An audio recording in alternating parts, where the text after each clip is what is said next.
नमस्कार दोस्तों, मैं आपका दोस्त अनुज शर्मा आपका स्वागत करता हूं हमारे अपने चैनल डीवी फिजिकल ग्राउंड में। दोस्तों, पहले की तरह आज की क्लास जो कि बहुत ही धमाकेदार होने वाली है, जिसमें आज इतिहास के 25 अति महत्वपूर्ण प्रश्नों को कराने जा रहा हूं।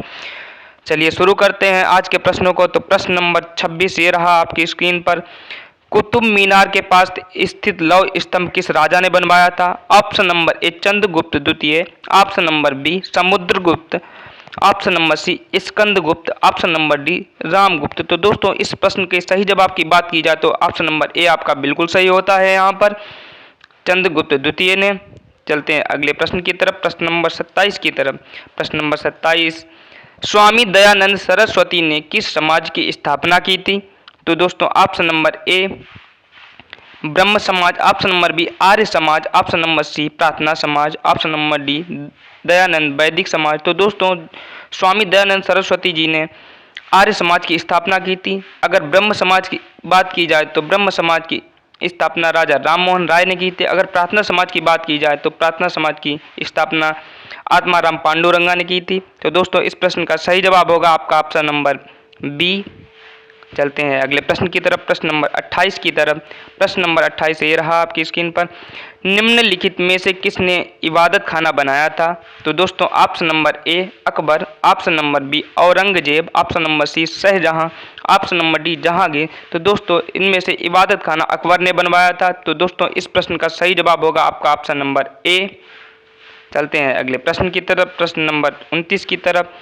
भारत की प्रथम महिला शासक बनी थी। ऑप्शन नंबर ए चांद बीबी, ऑप्शन नंबर बी रजिया बेगम, ऑप्शन नंबर सी रानी लक्ष्मीबाई, ऑप्शन नंबर डी इनमें से कोई नहीं। तो दोस्तों, भारत की पहली महिला शासक थी वो रजिया बेगम थी। तो ऑप्शन नंबर बी यहाँ पर बिल्कुल सही हो जाएगा। चलते हैं अगले प्रश्न की तरफ, प्रश्न नंबर 30 की तरफ। टीपू सुल्तान कहाँ का शासक था? Option number A Hyderabad, option number B Ahmednagar, option number C Mysore, option number D Bijapur. तो दोस्तों, जो टीपू सुल्तान था वो मैसूर का शासक था। तो ऑप्शन नंबर बी आपका बिल्कुल सही हो जाता है। चलते हैं अगले प्रश्न की तरफ, प्रश्न नंबर 31 की तरफ। भारत में प्रथम मुस्लिम आक्रमणकारी था। Option number A Mahmud Ghaznavi, option number B Qutbuddin Aibak, option number C Mahmud bin Qasim, option number C Mahmud bin Qasim, option number D Mahmud Ghori. तो दोस्तों, इस प्रश्न का सही जवाब होगा मोहम्मद महमूद बिन कासिम। तो दोस्तों, ऑप्शन नंबर सी यहाँ पर बिल्कुल सही हो जाता है आपका, जो पहला आक्रमणकारी था। चलते हैं अगले प्रश्न की तरफ, प्रश्न नंबर 32 की तरफ। प्रथम भारतीय साम्राज्य स्थापित किया था। ऑप्शन नंबर ए कनिष्क द्वारा, ऑप्शन नंबर बी हर्ष द्वारा, ऑप्शन नंबर सी समुद्रगुप्त द्वारा, option number D Chandragupta Maurya द्वारा।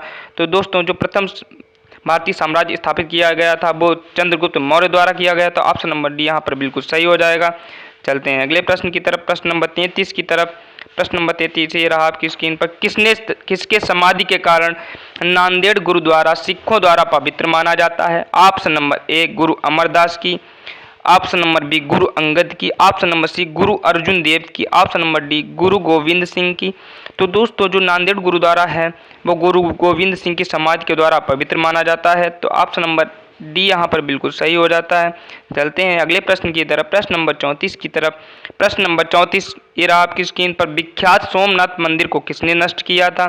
तो दोस्तों, option number A Mohammad bin Qasim, option number B Sultan Mahmud, option number C Qutbuddin Aibak, option number D Mohammad Ghori. तो दोस्तों, जो प्रसिद्ध सोमनाथ मंदिर था उसको सुल्तान महमूद ने नष्ट किया था। ऑप्शन नंबर बी यहाँ पर बिल्कुल आपका सही हो जाता है। चलते हैं अगले प्रश्न की तरफ, प्रश्न नंबर 35 की तरफ। प्रश्न नंबर 35 की भी बात की जाए तो निम्नलिखित में से कौन सा सबसे पुराना स्मारक है? Option number A Qutub Minar, option number B Taj Mahal, option number C Ajanta गुफाएं, ऑप्शन नंबर डी खजुराहो। तो दोस्तों, जो सबसे पुराना स्मारक है वो अजंता की गुफाएं हैं। तो ऑप्शन नंबर सी यहाँ पर बिल्कुल सही हो जाता है आपका। चलते हैं अगले प्रश्न की तरफ, प्रश्न नंबर 36 की तरफ। सिंधु घाटी सभ्यता के लोग किसकी पूजा करते थे? ऑप्शन नंबर ए पशुपति की, ऑप्शन नंबर बी ब्रह्मा की, ऑप्शन नंबर सी विष्णु की, ऑप्शन नंबर डी इंद्र की। तो दोस्तों, जो सिंधु घाटी सभ्यता के लोग हैं वो पशुपति की पूजा करते थे। तो ऑप्शन नंबर ए यहाँ पर बिल्कुल सही हो जाता है आपका। चलते हैं अगले प्रश्न की तरफ, प्रश्न नंबर 37 की तरफ। प्रश्न नंबर 37 ये रहा। त्रिपिटक धार्मिक ग्रंथ है। ऑप्शन नंबर ए जैनों का, ऑप्शन नंबर बी हिंदुओं का, ऑप्शन नंबर सी मुसलमानों का, ऑप्शन नंबर डी बौद्धों का। जो दोस्तों त्रिपिटक की बात की जाए तो बौद्धों का धार्मिक ग्रंथ है। ऑप्शन नंबर डी यहाँ पर बिल्कुल सही हो जाता है। चलते हैं अगले प्रश्न की तरफ। प्रश्न नंबर 38 की तरफ। पानीपत की तीसरी लड़ाई कब कब हुई थी दोस्तों? Option number A 1799, option number B 1761, option number C 1771, option number D 1769। तो दोस्तों जो पानीपत की तीसरी लड़ाई हुई थी वो 1761 ईस्वी में हुई थी। तो ऑप्शन नंबर बी यहाँ पर बिल्कुल सही हो जाएगा।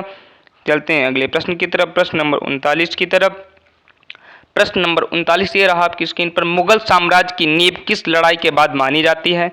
ऑप्शन नंबर ए पानीपत की प्रथम लड़ाई, ऑप्शन नंबर बी पानीपत की द्वितीय लड़ाई, ऑप्शन नंबर सी प्लासी की लड़ाई, ऑप्शन नंबर डी बक्सर की लड़ाई। तो दोस्तों इस प्रश्न का सही जवाब होगा आपका ऑप्शन नंबर ए पानीपत की प्रथम लड़ाई। चलते हैं अगले प्रश्न की तरफ। प्रश्न नंबर 40 की तरफ। प्रश्न नंबर 40 ये रहा आपकी स्क्रीन पर। मुगल वंश की स्थापना भारत में कब हुई? ऑप्शन नंबर ए 1455 ईस्वी में, ऑप्शन नंबर बी 1688 ईस्वी में, ऑप्शन नंबर सी 1526 ईस्वी में, ऑप्शन नंबर डी 1822 ईस्वी में। तो दोस्तों इस प्रश्न की सही जवाब की बात की जाए तो मुगल वंश की स्थापना 1526 ईस्वी में हुई थी। तो इसका ऑप्शन नंबर सी बिल्कुल सही होगा आपका। चलते हैं अगले प्रश्न की तरफ। प्रश्न नंबर 41 की तरफ। प्लासी का युद्ध कब लड़ा गया था?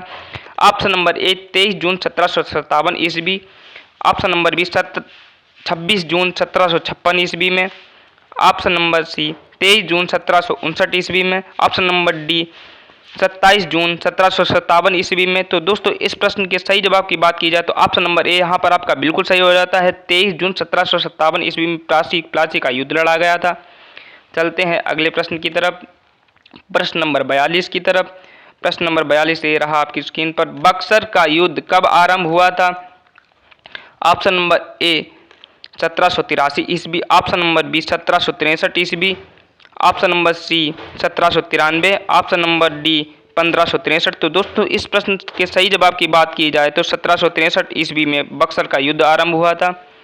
चलते हैं अगले प्रश्न की तरफ। प्रश्न नंबर 43 की तरफ।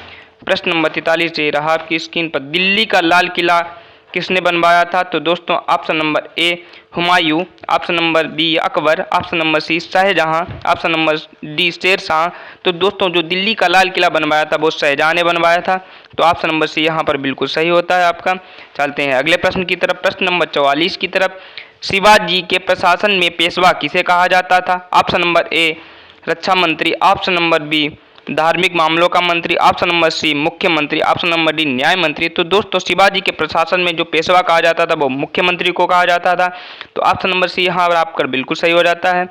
चलते हैं अगले प्रश्न की तरफ। प्रश्न नंबर 45 की तरफ। भारत की प्रथम पूर्णतः रंगीन फिल्म कौन सी थी? ऑप्शन नंबर ए आन, ऑप्शन नंबर बी राजा हरिश्चंद्र, ऑप्शन नंबर सी Alam Ara, option number D Jhansi की रानी। तो दोस्तों इस प्रश्न का सही जवाब होगा झांसी की रानी, जो कि प्रथम पूर्णतः रंगीन फिल्म थी। तो ऑप्शन नंबर डी यहाँ पर बिल्कुल सही हो जाएगा। चलते हैं अगले प्रश्न की तरफ। प्रश्न नंबर 46 की तरफ। प्रश्न नंबर 46 ये रहा आपकी स्क्रीन पर। किस देश को यूरोप का मरीज कहा जाता है? तो दोस्तों ऑप्शन नंबर ए फ्रांस को, ऑप्शन नंबर बी जर्मनी को, option number D, option number C Italy को, ऑप्शन नंबर डी तुर्की को। तो दोस्तों इस प्रश्न का सही जवाब होगा ऑप्शन नंबर डी तुर्की को यूरोप का मरीज कहा जाता है।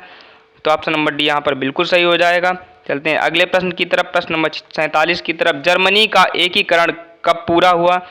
ऑप्शन नंबर ए 1849 में, ऑप्शन नंबर बी 1890 में, ऑप्शन नंबर सी 1870 में, ऑप्शन नंबर डी 1871 ईस्वी में। तो दोस्तों इस प्रश्न का सही जवाब होगा आपका ऑप्शन नंबर डी 1871 ईस्वी में। चलते हैं अगले प्रश्न की तरफ। प्रश्न नंबर 48 की तरफ। एक टाप यूनियन किस वर्ष पारित हुआ? ऑप्शन नंबर ए 1699 में, ऑप्शन नंबर बी 1757 में, ऑप्शन नंबर सी 1707 में, ऑप्शन नंबर डी 1815 में। तो दोस्तों इस प्रश्न का सही जवाब होगा आपका ऑप्शन नंबर सी 1707 में एक टाप यूनियन पारित हुआ था। तो ऑप्शन नंबर सी यहाँ पर बिल्कुल सही होता है आपका। चलते हैं अगले प्रश्न की तरफ। प्रश्न नंबर 49 की तरफ। बेलशेविक क्रांति कब हुई थी? तो दोस्तों बोल्शेविक क्रांति की बात की जाए तो option number A 1935, option number B 1917, option number D, option number C 1899, option number D 1950। तो दोस्तों इस प्रश्न के सही जवाब की बात की जाए तो यहाँ पर आपका ऑप्शन नंबर बी बिल्कुल सही होता है। 1917 में बोल्शेविक क्रांति हुई थी, तो ऑप्शन नंबर बी बिल्कुल सही होता है। चलते हैं अगले प्रश्न की तरफ, प्रश्न नंबर 50 की तरफ। नई आर्थिक नीति का जन्मदाता था, यानी एनईपी का जन्मदाता किसे माना जाता है? Option number A Karl Marx, option number B Stalin, option number C Lenin, option number D Trotsky. तो दोस्तों इस प्रश्न के सही जवाब की बात की जाए तो लेनिन एनईपी का जन्मदाता था। तो दोस्तों इस प्रश्न का सही जवाब होगा आपका ऑप्शन नंबर सी। तो दोस्तों आज के लिए बस इतना ही। तब तक हमारे चैनल को लाइक कीजिए, सब्सक्राइब कीजिए और शेयर कीजिए। जय हिंद, वंदे मातरम।